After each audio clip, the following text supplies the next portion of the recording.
नमस्कार साथियों, मेरा नाम सचिन खरे है और ये हमारे भारतीय संविधान यूट्यूब लेक्चर सीरीज का सेकंड वीडियो है। इसके पहले वाले लेक्चर में अपन ने संविधान क्या होता है एवं संविधान के विभिन्न पहलुओं का अध्ययन किया था। ये लेक्चर सीरीज का तो सेकंड पार्ट है, लेकिन भारतीय संविधान के विकास का प्रथम भाग है। इस लेक्चर में हम ये समझेंगे कि भारतीय संविधान का विकास कैसे हुआ है, उसके कौन कौन से सोर्सेज होते हैं, ठीक है, और इसी को हम चरणबद्ध तरीके से पढ़ेंगे। भारतीय संविधान के विकास का ये जो प्रथम भाग है उसकी शुरुआत हम करते हैं। भारतीय संविधान का विकास अगर देखा जाए तो भारतीय संविधान का विकास उस समय से माना जाता है जब ब्रिटेन की महारानी एलिजाबेथ ने सन 1600 ईस्वी में ईस्ट इंडिया कंपनी की स्थापना की थी। ईस्ट इंडिया कंपनी अपने प्रारंभिक दौर में एक प्राइवेट कंपनी थी जिसमें लगभग 217 भागीदार थे। कितने पार्टनर्स थे? लगभग 217 पार्टनर्स थे और इसे पूर्वी देशों के साथ 15 वर्षों के लिए व्यापार करने का कहना चाहिए अल्टीमेटम दिया गया था। अब ये 1600 ईस्वी के राजलेख के बाद जब कंपनी स्थापित हुई तो कंपनी की स्थापना के बाद लगातार कंपनी के विभिन्न गवर्नर जनरल्स ने कुछ नियम एवं कानून बनाए। इन नियम एवं कानूनों को भी भारतीय संविधान का आधार माना गया है, जो इस प्रकार से हैं। ये जितने भी नियम एवं कानून हैं इनको हम दो कैटेगरी में कैटेगराइज करते हैं। इसकी जो प्रथम श्रेणी है वो है ब्रिटिश ईस्ट इंडिया कंपनी के अंतर्गत बने नियम एवं कानून। समझिएगा यहाँ क्या है कि जब कंपनी बनी तो जितने भी नियम एवं कानून थे वो कंपनी के लोग ही निर्धारित करते थे। इसमें ब्रिटेन की संसद का इन्वॉल्वमेंट नहीं था, ब्रिटेन की संसद का हस्तक्षेप नहीं था। अब ये नियम कानून चरणबद्ध तरीके से बनते चले गए। एक कानून बना, उसमें कुछ त्रुटियां थी, उस त्रुटियों को दूर करने के लिए दूसरा कानून बना, फिर किसी ने ऑब्जेक्शन लिया तो तीसरा कानून बना, फिर ऑब्जेक्शन हुआ तो चौथा कानून बना। ऐसा करते करते धीरे धीरे कानून जटिल से जटिलतम होते चले गए। अब थोड़ा ध्यान दीजिएगा, ये जो ईस्ट इंडिया कंपनी थी, ईस्ट इंडिया कंपनी कोई प्रशासनिक कंपनी तो थी नहीं, ये कंपनी एक्चुअल में एक व्यापारिक कंपनी थी।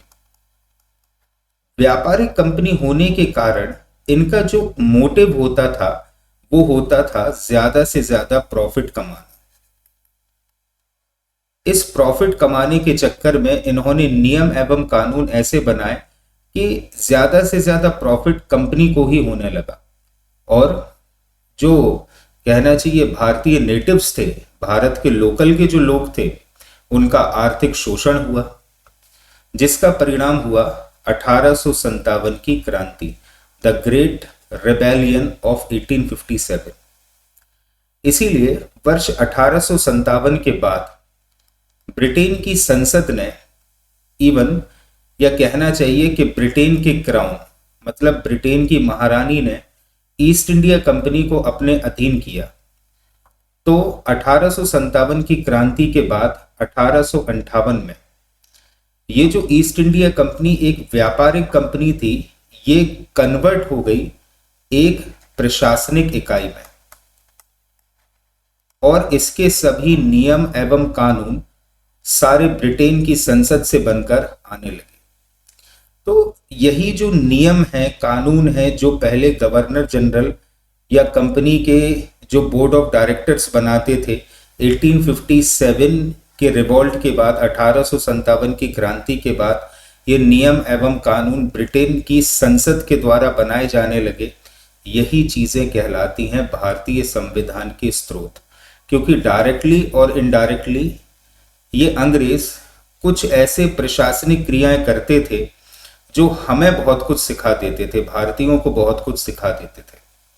और धीरे धीरे धीरे धीरे इस प्रकार के प्रशासन की बहुत से भारतीयों को आदत पड़ती चली गई। इसीलिए इन नियम एवं कानूनों को भारतीय संविधान के स्रोत के स्वरूप में देखा जाता है। आइए हम समझते हैं कौन कौन से ये स्रोत हैं। ये सबसे पहले जो पहले चरण में हम स्रोत पढ़ेंगे, ये हैं वो नियम और कानून जो कंपनी के ही डायरेक्टर्स निर्धारित करते थे कि कंपनी को कैसे भारत में अपना व्यापार संचालित करना है। इसीलिए इन नियम एवं कानूनों को कहा जाता था ब्रिटिश ईस्ट इंडिया कंपनी के अंतर्गत बने नियम एवं कानून। इनमें से पहला जो कानून है वो है रेगुलेटिंग एक्ट ऑफ 1773, 1773 का रेगुलेटिंग एक्ट।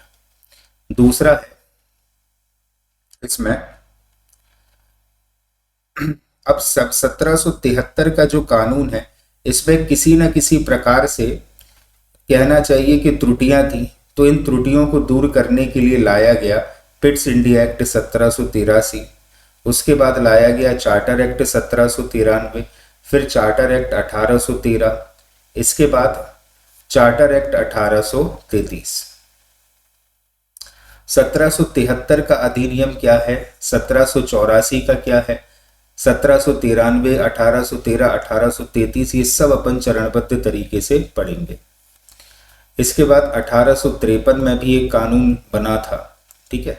इसी प्रकार से 1853 के कानून के बाद 1857 में महान क्रांति हुई। इस क्रांति के बाद कंपनी का जो कहना चाहिए ऑटोनोमस तरीके का रवैया था, स्वतंत्र तरीके का रवैया था, उस पर ब्रिटेन की संसद ने अंकुश लगाया।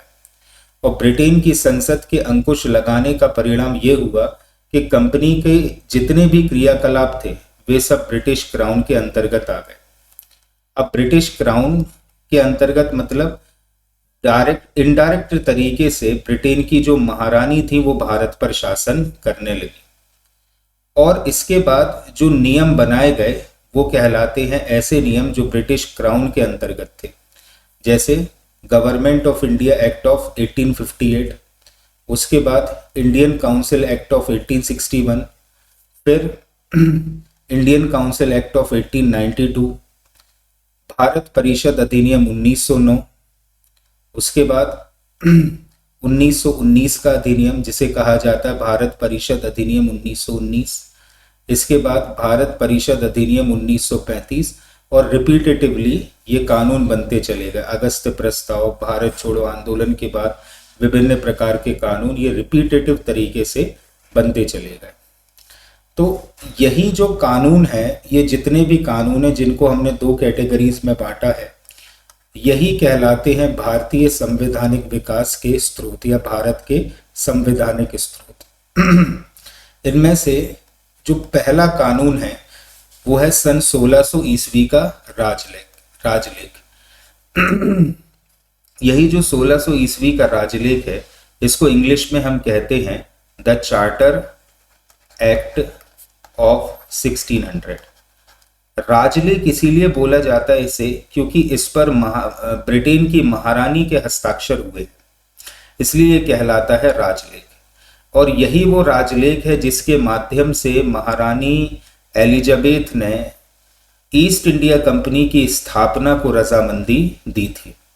अब इसके प्रावधान क्या है, तो आइए समझते हैं कि भारत का संवैधानिक विकास ईस्ट इंडिया कंपनी की स्थापना के साथ ही प्रारंभ होता है। और ईस्ट इंडिया कंपनी की स्थापना हुई है सन 1600 ईस्वी के राजलेख से, इसीलिए इसे ही शुरुआती स्तर माना जाता है भारतीय संविधान के विकास का। यह कार्य एक राजलेख के माध्यम से किया गया जिसे सन 1600 ईस्वी का राजलेख कहा गया है। अब कहना चाहिए इसके जो अन्य प्रावधान है वो ये हैं कि इस राजलेख के माध्यम से ब्रिटेन की महारानी एलिजाबेथ प्रथम ने 31 दिसंबर सन 1600 ईस्वी को ईस्ट इंडिया कंपनी की स्थापना कर उसे पूर्वी देशों में 15 वर्षों तक व्यापार करने का अधिकार प्रदान किया। एस पर अगर हम कहना चाहिए ज्योग्राफी की बात करें तो मान लो यहाँ पर ब्रिटेन है, ठीक है, यूरोप वाला जो पूरा इलाका है वो ये हो गया, तो भारत की लोकेशन एशिया में यहाँ पर कहीं आएगी। इसलिए अकेले ईस्ट इंडिया कंपनी सिर्फ भारत के साथ व्यापार करने के लिए नहीं आई थी। पूर्वी देश का मतलब है कि यहाँ पर जो इंडोनेशिया वाला एरिया है, श्रीलंका वाला एरिया है, इन सभी क्षेत्रों के साथ ये लोग व्यापार करने के लिए पहुंचे थे। ठीक है, तो 15 वर्षों तक व्यापार करने का अधिकार प्रदान किया था। तो जो लीगल एग्रीमेंट हुआ था कि ये जो कंपनी है ईस्ट इंडिया कंपनी, ये इनको अथॉरिटी दी गई है सिर्फ 15 वर्षों तक व्यापार करने के लिए। अब देखिए यहाँ पर शब्द कौन सा आ रहा है, व्यापार, इसलिए ये एक व्यापारिक कंपनी थी, ना कि प्रशासनिक कंपनी। ठीक है, और जिस समय इस कंपनी की स्थापना हुई थी उस समय कंपनी की कुल पूंजी 30,133 पाउंड थी, और ये 30,133 पाउंड सरकारी पैसा नहीं था। ये 30,133 पाउंड जो थे, इस कंपनी में 217 भागीदार थे, उनका पैसा या इनकी पार्टनरशिप से ये 30,133 पाउंड की जो रकम है वो कलेक्ट की गई थी। ठीक है, तो जो कंपनी है वो शुरुआती स्तर पर पार्टनरशिप में स्थापित हुई थी, जिसमें 217 भागीदार थे और इनके द्वारा 30,133 पाउंड का कलेक्शन हुआ था। और 31 दिसंबर सन 1600 ईस्वी को इसको हरी झंडी दे दी थी ब्रिटेन की महारानी एलिजाबेथ ने। अगर आप ध्यान दो तो इस समय भारत में मुगलों का शासन था। ठीक है, अकबर शासन कर रहे थे और अकबर भी काफी ज्यादा परेशान थे अपने उत्तराधिकारी को लेकर, क्योंकि कहना चाहिए अकबर की सलीम या जहांगीर से बन नहीं रही थी। ठीक है, तो ये सब तो अपन हिस्ट्री में डिस्कस करेंगे। ठीक है, लेकिन ये वाला जो समय था भारत पर शासन था किसका, अकबर का, मुगलों का शासन था। इस कंपनी का सारा प्रशासन एक परिषद को सौंपा गया। मतलब ये जो ईस्ट इंडिया कंपनी स्थापित हुई, इसको संचालित करने के लिए पूरा जो प्रशासन है वो एक परिषद को सौंपा गया, और इस परिषद का जो हेड था उस हेड का नाम रखा गया गवर्नर। ठीक है, गवर्नर एवं उप गवर्नर, ये दो व्यक्ति या दो पद सृजित किए गए जो इस ईस्ट इंडिया कंपनी के पूरे प्रशासन को संभालते थे। अब गवर्नर और उप गवर्नर के अतिरिक्त इसमें 24 अन्य सदस्य भी थे, और ये जो पूरी परिषद थी जिसमें गवर्नर, उप गवर्नर और 24 अन्य सदस्य थे, इसे गवर्नर और उसकी परिषद की संज्ञा दी गई। इसके बाद में ये जो परिषद है वो आगे चलकर, देखो शुरुआत में तो क्या था, गवर्नर, उप गवर्नर और 24 अन्य सदस्य थे, और इन सभी को संयुक्त रूप से कहा जाता था क्या, गवर्नर और उसकी परिषद। लेकिन जैसे जैसे हम आगे बढ़ेंगे, आगे के नियम और कानून देखेंगे, तो आप देख पाओगे कि ये जो गवर्नर और उसकी परिषद थी ये आगे जाकर टूट गई किसमें, कोर्ट ऑफ डायरेक्टर्स और निदेशक मंडल में। ठीक है, लेकिन जब शुरुआत हुई थी इसकी, मतलब जब ईस्ट इंडिया कंपनी बनी थी, तो उस चीज को रेगुलेट करने के लिए, कंपनी को चलाने के लिए गवर्नर, उप गवर्नर और 24 अन्य सदस्य हुआ करते थे, और इनकी परिषद को कहा जाता था गवर्नर और उसकी परिषद। आगे चलकर यही परिषद विभाजित हुई थी कोर्ट ऑफ डायरेक्टर्स और निदेशक मंडल में। अब देखिए इतने प्रावधान संबंधित हैं किससे, सन 1600 ईस्वी के राजलेख से। अब आगे चलते हैं अपन, ये है 1726 का राजलेख। अब ये भाई 1726 का राजलेख क्या है, तो आइए इसको समझते हैं। सन 1600 ईस्वी के राजलेख के बाद ईस्ट इंडिया कंपनी स्थापित होकर भारत आ गई, और फिर वो इतिहास का विषय हो जाएगा कि कितने लड़ाइयां इन्होंने भारत में आकर लड़ी हैं। ठीक है, वो सब अपन इतिहास में पढ़ेंगे। लेकिन सन 1600 ईस्वी के राजलेख के बाद दूसरा जो प्रमुख राजलेख है वो है 1726 का राजलेख।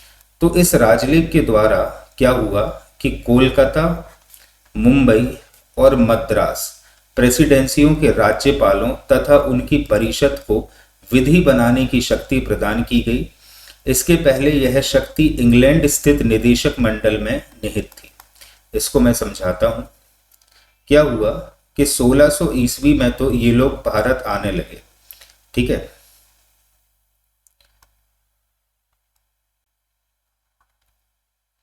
ये वाला जो पूरा क्षेत्र था जिसमें आज का बांग्लादेश भी आता है, ये था बंगाल वाला क्षेत्र, ठीक है। ये पूरा इलाका हो गया आपका बंबई का क्षेत्र, ठीक है, जिसमें आज का गुजरात वाला एरिया भी शामिल है, ठीक है। ये क्षेत्र भी आता था किसमें, बंबई प्रांत में। और ये वाला जो क्षेत्र है, ये क्षेत्र हो गया आपका मद्रास क्षेत्र। अभी जैसे अपन ने सन 1600 ईस्वी में वाले राजलेख में ये समझा कि भाई एक निदेशक मंडल, मतलब कहना चाहिए गवर्नर और उप गवर्नर हुआ करते थे और उनकी एक परिषद थी, ठीक है। और ये लोग बैठे हुए थे कहाँ, ब्रिटेन में, ठीक है। और ये लोग नियम एवं कानून बनाते थे कि कंपनी को भारत में कैसे शासन करना है। अब 2 मिनट सोचो कि ब्रिटेन में बैठा कोई आदमी है, ठीक है, क्या उसको भारत की परिस्थितियों के बारे में ज्ञान होगा कि भारत में किस प्रकार की संस्कृति है, भारत में अगर कोई सा इंसिडेंट हो रहा है, कोई हादसा हो रहा है, ठीक है, तो तत्काल प्रभाव से क्या निर्णय लें, क्या कानून बना दें, इसका ज्ञान तो ब्रिटेन में बैठे आदमी को बिल्कुल भी नहीं होगा, ठीक है। तो क्या किया गया, बात ये की गई कि भाई 1726 का हम एक कानून बना रहे हैं, उसमें कलकत्ता मतलब बंगाल क्षेत्र, बंबई और मद्रास वाले क्षेत्रों में जो राज्यपाल हैं, इन क्षेत्रों के राज्यपालों को विधि बनाने की शक्ति स्वयं से ही दे दी जाए।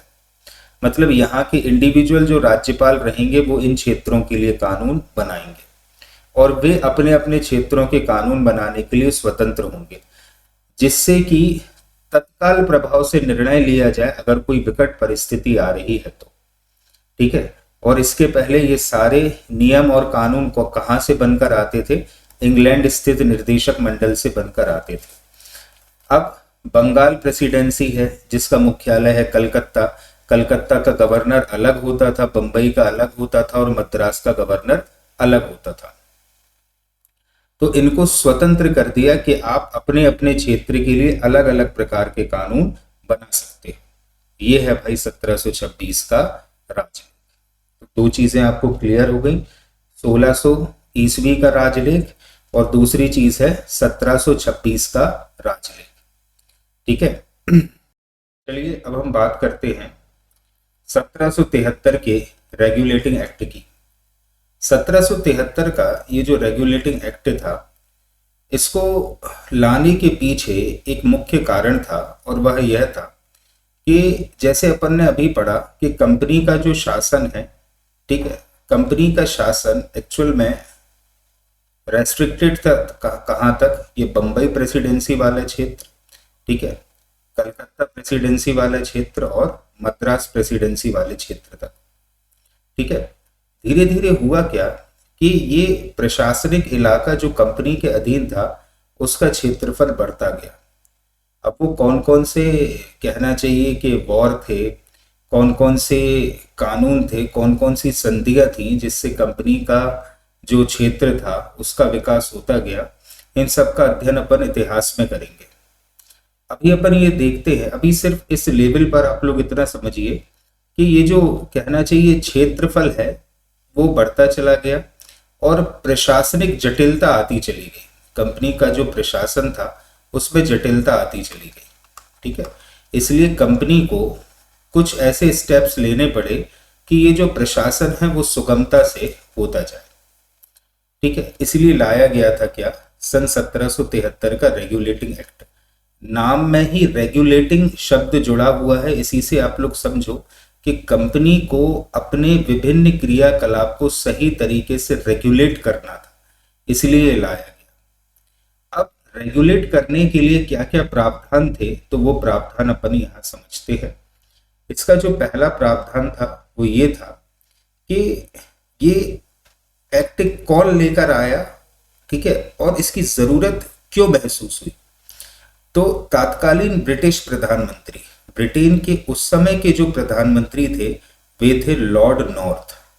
लॉर्ड नॉर्थ ने एक गुप्त समिति या सीक्रेट कमेटी की सिफारिश पर इस एक्ट को 1773 में पारित कराया और उसे रेगुलेटिंग एक्ट की संज्ञा दी थी। ठीक है, अब इसका उद्देश्य क्या था? तो इस रेगुलेटिंग एक्ट का मुख्य उद्देश्य था कि कंपनी के कार्यों को भारत एवं ब्रिटेन दोनों स्थानों पर नियंत्रित करना तथा कंपनी में व्याप्त दोषों को समाप्त करना था। कंपनी के जितने भी कार्य थे, ठीक है, जो भारत में संचालित हो रहे थे और ब्रिटेन में संचालित हो रहे थे, उन दोनों को नियंत्रित करना और कंपनी के अंदर जितने भी दोष व्याप्त है उन दोषों को दूर करना। इसलिए कंपनी की गतिविधियों के यहाँ पर दो मुख्य केंद्र स्थापित हुए। एक केंद्र तो स्थापित हुआ कहाँ? इंग्लैंड में, और दूसरा केंद्र स्थापित हुआ भारत में, क्योंकि इंग्लैंड से इनके बोर्ड ऑफ डायरेक्टर्स प्रशासन करते थे और वो लोग जो नियम बनाते थे वो नियम लागू होता था कहाँ? भारत में। इसीलिए कंपनी के प्रशासन के दो मुख्य केंद्र बन गए, एक बन गया इंग्लैंड और दूसरा बन गया भारत। कंपनी को संपूर्ण प्रशासन का सुपरविजन करने के लिए कंपनी ने इंग्लैंड में दो संस्थाएं स्थापित की। पहली संस्था थी निदेशक मंडल अर्थात कोर्ट ऑफ डायरेक्टर्स, दूसरी संस्था थी स्वत्वधारी मंडल या कोर्ट ऑफ प्रोप्राइटर्स। ठीक है, तो वो जो दो संस्था इंग्लैंड में स्थापित हुई वो कौन कौन सी थी? कोर्ट ऑफ डायरेक्टर्स और कोर्ट ऑफ प्रोप्राइटर्स। ये दोनों संस्थाएं गृह सरकार का अंग थी, मतलब ब्रिटेन का जो गृह मंत्रालय है उसका हिस्सा थी ये। पूर्ववर्ती संस्था मतलब ये कोर्ट ऑफ डायरेक्टर्स अर्थात निदेशक मंडल इंग्लैंड में कंपनी की कार्यपालिका थी। ठीक है, इसमें 24 निदेशक होते थे। इनका चुनाव प्रति वर्ष स्वत्वधारी मंडल या कोर्ट ऑफ प्रोप्राइटर्स द्वारा किया जाता था।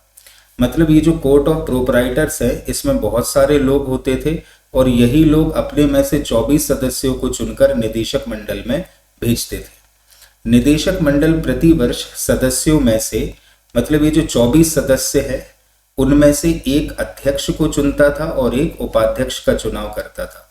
और ये जो अध्यक्ष होता था ये कंपनी का मुख्य कार्यकारी अधिकारी ही होता था। ठीक है, तो इस प्रकार से क्या हुआ कि कंपनी पर रेगुलेशन स्थापित करना शुरू कर दिया किसने? ब्रिटेन की संसद ने। ठीक है, कंपनी में अपन ने इसके पहले जो स्ट्रक्चर देखा था वो स्ट्रक्चर था कि एक गवर्नर होता था, एक उप गवर्नर होता था और फिर सदस्य होते थे। लेकिन 1773 के इस रेगुलेटिंग एक्ट के माध्यम से कंपनी के, यही कहना चाहिए, संचालक मंडल में परिवर्तन किया गया और कंपनी के संचालकों की दो कैटेगरीज बन गई। एक बन गई निदेशक मंडल और दूसरी बन गई स्वत्वधारी मंडल। ये दोनों संस्थाएं किसका हिस्सा रही? ब्रिटेन की गृह सरकार का हिस्सा रही। निदेशक मंडल को ही कहा गया है कंपनी की कार्यपालिका और इसमें 24 सदस्य होते थे। इन सदस्यों का चुनाव दूसरे क्षेत्र मतलब स्वत्वधारी मंडल से किया जाता था। ठीक है, और यही 24 सदस्य अपने में से एक अध्यक्ष चुनते थे और एक उपाध्यक्ष का चुनाव करते थे। ठीक है, दूसरा प्रावधान क्या है? दूसरा प्रावधान ये है कि अब इस एक्ट के तहत निदेशक मंडल अर्थात जो डायरेक्टर्स थे उनकी कार्य अवधि 1 वर्ष के स्थान पर 4 वर्ष कर दी गई। पहले 1-1 वर्ष के लिए होता था, अब ये लोग चुने जाने लगे 4 वर्षों के लिए। साथ ही यह उपबंधित किया गया कि कोर्ट ऑफ डायरेक्टर्स की कुल संख्या जो 24 है उसका 1/4 सदस्य प्रति वर्ष अवकाश ग्रहण करेंगे। प्रति वर्ष अवकाश ग्रहण करेंगे का मतलब ही ये होता है कि 24 का 1/4 मतलब 6 सदस्य जो है ये हर वर्ष जो है रिटायर्ड होंगे और हर वर्ष इनकी नियुक्ति होगी। अब देखिए, अब 2 मिनट सोचकर कि राज्यसभा में, वर्तमान जो राज्यसभा है उसमें जो सदस्य है उनको बदलने का भी कुछ तरीका इसी प्रकार का है। ठीक है, अभी मैं वो तरीका डिस्कस नहीं कर रहा हूं, लेकिन हाँ कहीं ना कहीं जो है इस प्रकार की चीज से प्रेरित है। ठीक है, नेक्स्ट प्रावधान क्या है? इसके बाद कंपनी के निदेशक चुनने का अधिकार उन्हीं लोगों को होगा जो कम से कम 1 वर्ष पूर्व कंपनी में 1000 पौंड के शेयर धारक रहे। ठीक है, मतलब हर किसी भागीदार को निदेशक मंडल के सदस्यों को चुनने का अधिकार नहीं होगा। उसके लिए भी जिन्होंने ज्यादा पैसा लगाया है, सीधी सी बात है, जिन्होंने ज्यादा पैसा लगाया है उनको निदेशक चुनने का अधिकार दिया गया। इस एक्ट के पहले कंपनी के निदेशक का चुनाव कंपनी में 500 पाउंड के अंशधारियों द्वारा किया जाता था। मतलब पहले निदेशक मंडल का चुनाव ऐसे लोग भी कर सकते थे जिन्होंने 500 पाउंड की शेयरधारिता रखी हो, लेकिन 1773 के एक्ट से 1000 पाउंड की शेयरधारिता को अनिवार्य कर दिया गया। ठीक है, अब नेक्स्ट प्रावधान क्या था? तो नेक्स्ट प्रावधान ये है कि भारतीय परिप्रेक्ष्य में कंपनी प्रशासन में बंगाल में फोर्ट विलियम प्रेसिडेंसी के प्रशासक को इस एक्ट के माध्यम से अंग्रेजी क्षेत्रों का गवर्नर जनरल बना दिया गया। ये बहुत इंपॉर्टेंट प्रावधान है, इसको समझिए ध्यान से कि हमने पढ़ा कि 3 क्षेत्र थे कंपनी के प्रशासन में। पहला था ये कलकत्ता, बंबई और मद्रास क्षेत्र। ठीक है, अब कलकत्ता में जहां पर ये कंपनी के अधिकारी रहते थे या कहना चाहिए कार्य करते थे, वो इलाका या वो कहना चाहिए किला कहलाता था फोर्ट विलियम प्रेसिडेंसी। क्या नाम था उसका? Fort William presidency. Fort William presidency का जो गवर्नर हुआ करता था, क्योंकि अपन ने ये देखा कि तीनों प्रेसिडेंसियों के तीनों क्षेत्रों के अलग अलग गवर्नर थे, और एक्ट का नाम क्या है? Regulating act. तो यहाँ पर जो भारत में प्रशासनिक फेरबदल हुआ है वो मुख्य रूप से यही है कि बंगाल का जो गवर्नर था, बंगाल के गवर्नर के अधीन कर दिया गया किसे? बंबई के और मद्रास के गवर्नर को। यहाँ पे भी रेगुलेशन हुआ कि नहीं? और क्योंकि बंगाल के गवर्नर की शक्ति अब बढ़ गई है, इस कारण से अब वो गवर्नर नहीं, वो कहला रहा है क्या? Governor general. इसलिए गवर्नर जनरल कोई नया पद नहीं था, बल्कि बंगाल के गवर्नर को ही कहा जाने लगा था क्या? गवर्नर जनरल, क्योंकि उसके अधीन बंबई प्रेसिडेंसी और मद्रास प्रेसिडेंसी को यहां शामिल कर दिया गया था। ठीक है, तो भारतीय परिप्रेक्ष्य में कंपनी प्रशासन में बंगाल के फोर्ट विलियम प्रेसिडेंसी के प्रशासक को इस एक्ट के माध्यम से अंग्रेजी क्षेत्रों का गवर्नर जनरल बना दिया गया। अर्थात बंगाल, बंबई और मद्रास प्रेसिडेंसी जो एक दूसरे से स्वतंत्र थी, यही चीज मैं आपको समझा रहा था, ये प्रेसिडेंसियां जो एक दूसरे से स्वतंत्र थी, 1773 के इस कानून के तहत ये बंगाल प्रेसिडेंसी के अधीन आ गई, और बंगाल का गवर्नर अब तीनों प्रेसिडेंसियों का गवर्नर जनरल बन गया। बंगाल का जो गवर्नर था वो तीनों प्रेसिडेंसियों का गवर्नर जनरल बन गया। और इस प्रकार से वॉरेन हेस्टिंग्स, ये जो फोटो आप लोग देख रहे हो, ये फोटो वॉरेन हेस्टिंग्स की है। इस प्रकार वॉरेन हेस्टिंग्स प्रथम भारतीय या भारत में प्रथम गवर्नर जनरल कहलाए। इन्हीं को कभी कभी संज्ञा दे दी जाती है बंगाल के अंतिम गवर्नर और भारत के पहले गवर्नर जनरल की, क्योंकि यही वो पहले व्यक्ति थे जो बंगाल के गवर्नर थे, लेकिन इस एक्ट के माध्यम से इनके अधीन बंबई व कलकत्ता प्रेसिडेंसी आ गई थी। शासन के समस्त सैनिक एवं सिविल शक्तियों को गवर्नर जनरल तथा उसके 4 सदस्यीय परिषद को सौंप दिया गया। ठीक है, मतलब इस गवर्नर जनरल की शक्ति को और वृद्धि की गई और उसके पास सभी सैनिक एवं सिविल शक्तियों को भी सौंप दिया गया। और निर्णय में बहुमत हेतु गवर्नर को निर्णायक मत देने का अधिकार था। अब देखिए, गवर्नर जनरल और उसकी जो 4 सदस्यीय परिषद थी उसमें निर्णय बहुमत से होगा। मान लो कभी ऐसी परिस्थिति आ गई कि 2:2 का रेशियो हो गया। ठीक है, ये फॉर वाले हो गए और ये हो गए मान लो अगेंस्ट वाले। ठीक है, तो उस परिस्थिति में निर्णायक मत देने का अधिकार मिल गया किसे? गवर्नर जनरल को। इन सब चीजों को नोट करते रहिएगा, क्योंकि आगे संविधान में हम यही चीजें पढ़ेंगे कि किस प्रकार से आज भी यही नियम भारत में लागू है। अधिकार प्रदान किए गए। वॉरेन हेस्टिंग्स प्रथम गवर्नर जनरल नियुक्त हुए। उनकी कार्यकारिणी परिषद में जो 4 सदस्य थे वो थे फिलिप फ्रांसिस, क्लेवरिंग, मॉनसन और बोरवेल। ये 4 सदस्य थे किसकी परिषद में? वॉरेन हेस्टिंग्स की, इस एक्ट के अनुसार। अब बहुत ध्यान से समझिएगा, 1773 के इस एक्ट में ही प्रावधान था कि 1774 में कलकत्ता में एक सर्वोच्च न्यायालय की स्थापना की गई। ठीक है, ये छवि जो है ये रिलेटेड है किससे? सर्वोच्च न्यायालय की स्थापना कलकत्ता में। सर एलिजा इम्पे को इसका मुख्य न्यायाधीश बनाया गया। इसके 3 अन्य न्यायाधीश थे, चैम्बर्स, लेमिस्टर्स एवं हाइट। ठीक है, तो ये भी आप लोगों को याद रखना है कि 1773 के इस एक्ट के माध्यम से ही कलकत्ता में पहली बार एक सर्वोच्च न्यायालय स्थापित हुआ। हालांकि ये नाम का ही सिर्फ सर्वोच्च न्यायालय या सुप्रीम कोर्ट था, सिर्फ नाम के लिए था। इसके पास जो शक्तियां थी वो एक हाई कोर्ट के समान ही शक्तियां थी। हालांकि इसी को चीज को अपन बोलते हैं कि इसकी जो क्षेत्रीय अधिकारिता थी, ना कि इसकी अधिकारिता पूरे भारत में व्याप्त थी। ठीक है, नाम का ही ये सिर्फ सर्वोच्च न्यायालय था और यह एक अभिलेखी न्यायालय था। अभिलेखी न्यायालय का मतलब है इसके जो डिसीजंस होते थे वो नोट किए जाते थे और इसके जो निर्णय है, इसके निर्णय के विरुद्ध अपील ब्रिटेन की प्रीवी काउंसिल में की जाती थी। ब्रिटेन की जो कहना चाहिए प्रीवी काउंसिल है, जो ब्रिटेन का सुप्रीम कोर्ट माना जाता है, वहां पर इसके निर्णय के विरुद्ध अपील की जाती है। ठीक है, इसका जो नेक्स्ट प्रावधान है वो ये है कि इस अधिनियम के द्वारा ब्रिटिश सरकार का कोर्ट ऑफ डायरेक्टर्स के माध्यम से कंपनी पर नियंत्रण सशक्त हो गया। भारतीय राजस्व, नागरिक और सैन्य मामलों की जानकारी ब्रिटिश सरकार को देना कंपनी के लिए अब अनिवार्य कर दिया गया।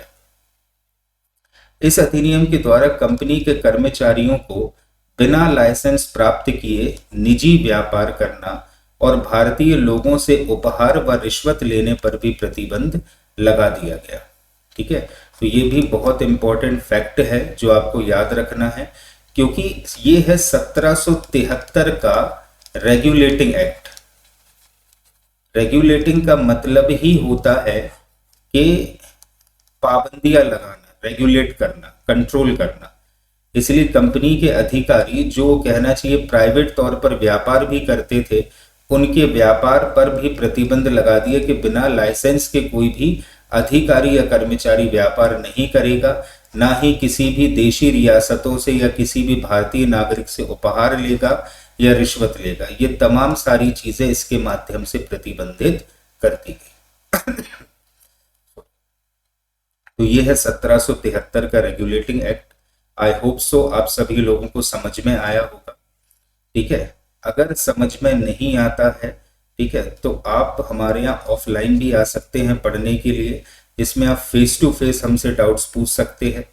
और अगर ऑनलाइन में या बाय चांस आप नहीं आ सकते हैं तो आप कमेंट बॉक्स पे कमेंट कर दीजिए। मैं आपकी कमेंट को जल्द से जल्द रिजॉल्व करने का प्रयास करूंगा। Thank you.